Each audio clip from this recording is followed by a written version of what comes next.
We're in Comitancillo. At least 3,000 people, probably more, have arrived here. They're basically here to pay tribute to 13 migrants from the town.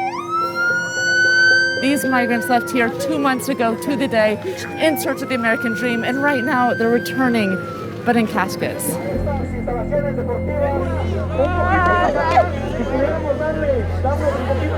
Era necesario que estos jóvenes y señoritas llegaran a su natal pueblo, Santa Cruz, Comitancillo. Un rinconcito perdido en el mapa de Guatemala, de gente humilde, de gente pobre, de gente trabajadora. A bombshell in Mexico, the killing and burning of 19 people, among them Guatemalan migrants, was perpetrated by police. Las camionetas quedaron calcinadas. Dentro prendieron fuego a 19 personas. 13 de ellas eran guatemaltecos. Las autoridades están investigando si agentes de inmigración pudieron estar ligados a la masacre. Most of the victims in the attack were young, in their teens and early 20s, on their way to the U.S. for the first time in search of work. But not Edgar Lopez.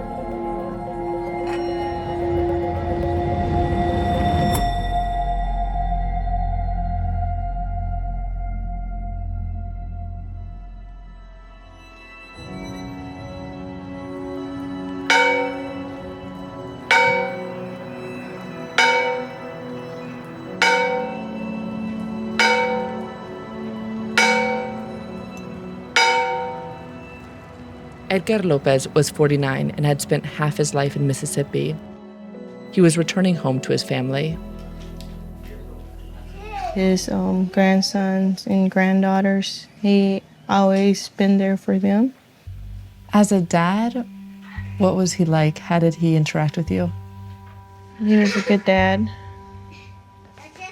Not a very good dad, but an awesome dad. He always been the person where he always make that phone call every single day, making sure that I'm okay, making sure that my brother's okay, or my sister. And now that he's not here anymore, it's like, you missed that phone call. It makes me feel in with anger, sadness of the way he had suffered. Lopez died in that massacre, but the story of his death began in the U.S., with his arrest 1.5 years earlier. A federal prosecutor calling it the largest single state immigration raid in history. ICE agents surrounding food processing plants in Mississippi, arresting 680 people. Children coming home after their first day back at school, learning one of their parents was among the hundreds detained.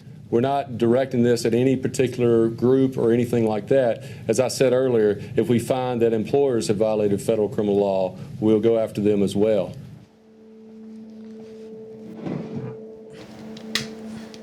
Es muy difícil para aceptarlo, lo que pasó por él. Y no puedo creerlo también. Porque estábamos acostumbrados, pues siempre estábamos juntos. Cuando venía en la casa, no hay nadie. ¿Por qué pasó eso? No tenía que pasar así. Were you in touch with him the day of the raid? Sí, él estaba hablando conmigo cuando pasó eso, porque él siempre me llamaba cuando se sale en el trabajo. Y ya cuando solo él me dijo que algo está pasando aquí en la planta, que yo creo que ya entraron la migración aquí y ya solo se cortó la llamada, ya se pagó el teléfono y yo estaba llamando a él y nunca contestó. Como para mí que él ya estaba muerto, como nunca regresó.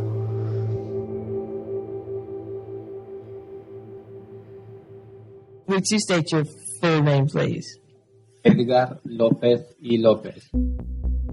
We retraced what happened to Lopez following his arrest. Mr. Lopez, what is your age? 48. Around half of those arrested during the raids were immediately released, but not Lopez. Do you know when Mr. Lopez was first removed from the United States? He was removed December 1st of 1997. And was he removed because he was illegally in the United States at that time? Yes, sir. Lopez had been deported 22 years earlier following a raid at a different poultry plant. By returning, he had committed a felony, re-entering the country illegally. His daughter Evelyn testified on his behalf. I'll be responsible for everything. I'll take my dad whenever it's court date and pay for his bond. You have any reason to believe your dad would not show up for court? No.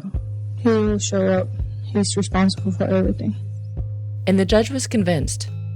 This defendant, according to the evidence, has lived in this community for more than 20 years, and there's no evidence before the court that he has ever had so much as a parking ticket. The court finds that he does not present a risk of flight and therefore should be released to go home to his family. But instead of being released, ICE transferred him to a privately owned detention facility. It's a controversial but legal practice. Because Lopez was undocumented, ICE had the final word. ICE declined to comment on Lopez's case. That's the first time in my career I've ever seen a federal judge, order someone released and they weren't. It's almost like ICE was insistent that these people picked up in the raids were going to be deported. Apparently in these quote-unquote chicken raid cases, we had, it was happening a lot. I mean, you're a lawyer, you're part of the legal system, and you're representing this man where the deck is stacked against him. What was that like to be in that legal system that you are charged with enforcing? Well, I felt like I was on the right side of it, but I was also part of the process. And I think the whole situation was shameful. I think the whole thing was a sin. After 3 months behind bars, Lopez pleaded guilty to re-entering the country without permission. We are before the court on an anticipated change of plea. No tengo derecho en este país, pero ante Dios sí tengo derecho porque en este país he trabajado mucho para Dios. Tengo 3 hijos aquí en Estados Unidos, tengo 3 nietos, toda la familia está aquí. Ahí está mi hija que se va a casar el 4 de diciembre. Gracias a esta gran nación. Gracias. Me encontraron trabajando, nada más trabajando simplemente este país para salir adelante. What I need to know is, how do you plead to the charge? Guilty or not guilty? Culpable.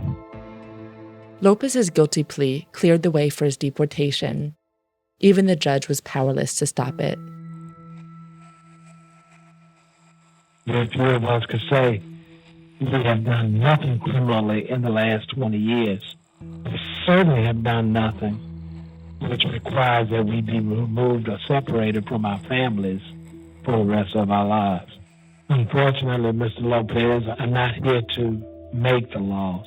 I'm here to interpret the laws and follow the law as best as I can. When I have to sentence you, I appreciate the love of my country that you've shown today. And it hurts my heart to see what this great nation is doing to you at this point in time. The judge sentenced Lopez to just 1 day in prison. ICE kept him in custody until deporting him in July of 2020, nearly 1 year after his arrest. I wanted to see the place where Edgar worked when he was picked up. So many members of the community still work in these poultry plants, despite the threat of being arrested for being undocumented. At least 230 people were also deported as a result of the raids. Not a single one of the plants was ever charged or even fined. Yeah, it's hard for me to understand the situation, what they have done to him. Were you in touch with him when he was in Guatemala? Yes. At the beginning, he had told me he was not coming back because he was afraid that he will go through that same process again, get deported or be in jail for a very long time. I just told him, just take your time. But he says, no, I want to be there early. That way I don't have to wait for a long time to be with the family, to be with the kids.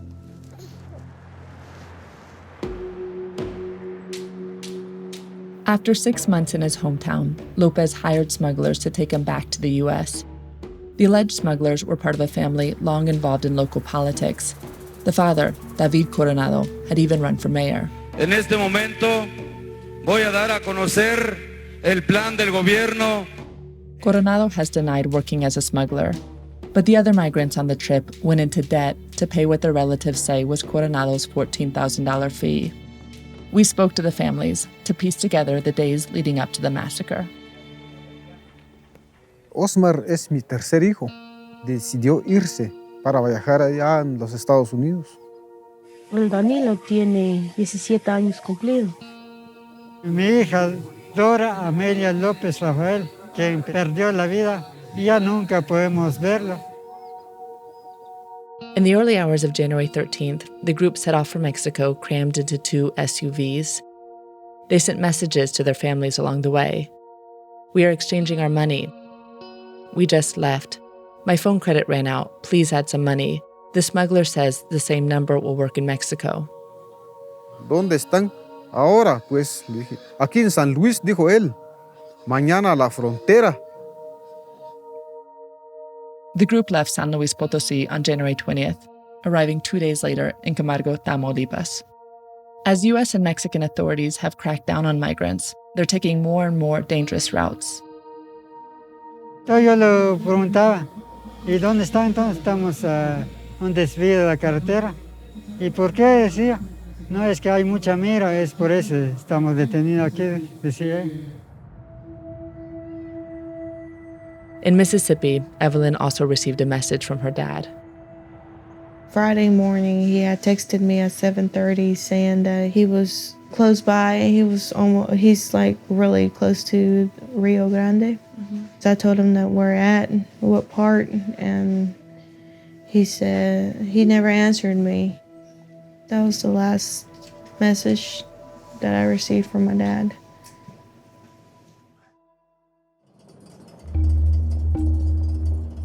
Just hours later, police officers murdered Lopez and the other migrants, according to prosecutors. Their charred bodies were found 13 miles south of the U.S. border. Vice News obtained exclusive footage of closed hearings in the case. Testigos lograron apreciar una persecución entre policías y civiles. Lograron apreciar también los disparos de arma de fuego que efectuaron los policías y posteriormente apreciaron el fuego de esas camionetas. Y no lo refiere solo un testigo, lo refieren 2, lo refieren 3. Se cuenta con los dictámenes químicos llevados a cabo respecto a las armas de cargo de cada uno de los imputados, obteniendo un resultado positivo, es decir, esas armas han sido disparadas. 12 police officers were charged with the massacre. 3 had been trained by the U.S. government, including the regional coordinator of the state police. She took classes on human rights and police ethics. U.S. officials maintain all the officers were vetted beforehand.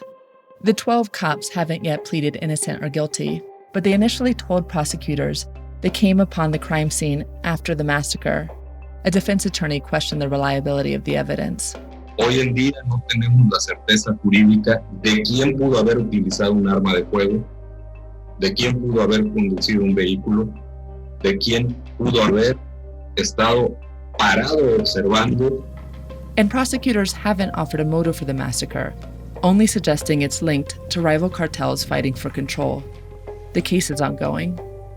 Comparto la indignación ciudadana provocada por los hechos criminales que terminaron con la vida de 19 personas en el municipio de Camargo. Como me comprometí con los tamaulipecos, no habrá impunidad. Just 4 months later, the governor himself was ordered arrested for alleged ties to organized crime, accusations he denies.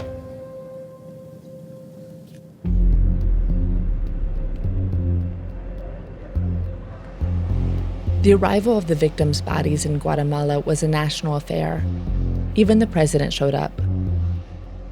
El gobierno de Guatemala manifiesta su rechazo absoluto ante las atrocidades cometidas en esta masacre Neglected by their government in life, the migrants received a hero's welcome in death.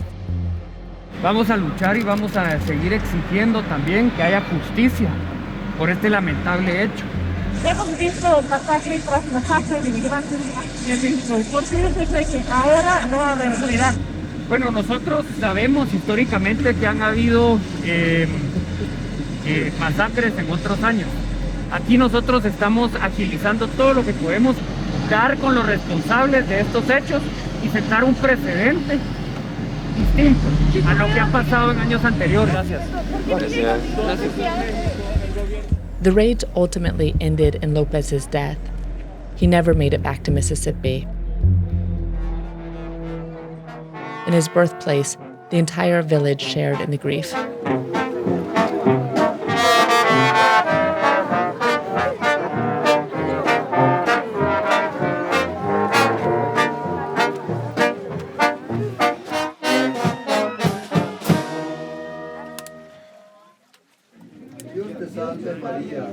Llena eres de gracia, el Señor es contigo. Bendita eres entre todas las mujeres y bendito es el fruto de tu vientre, Jesús.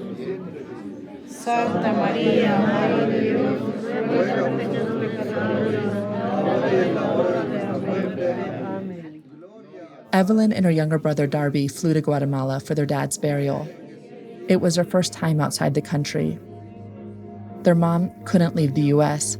She watched the burial on Facebook Live.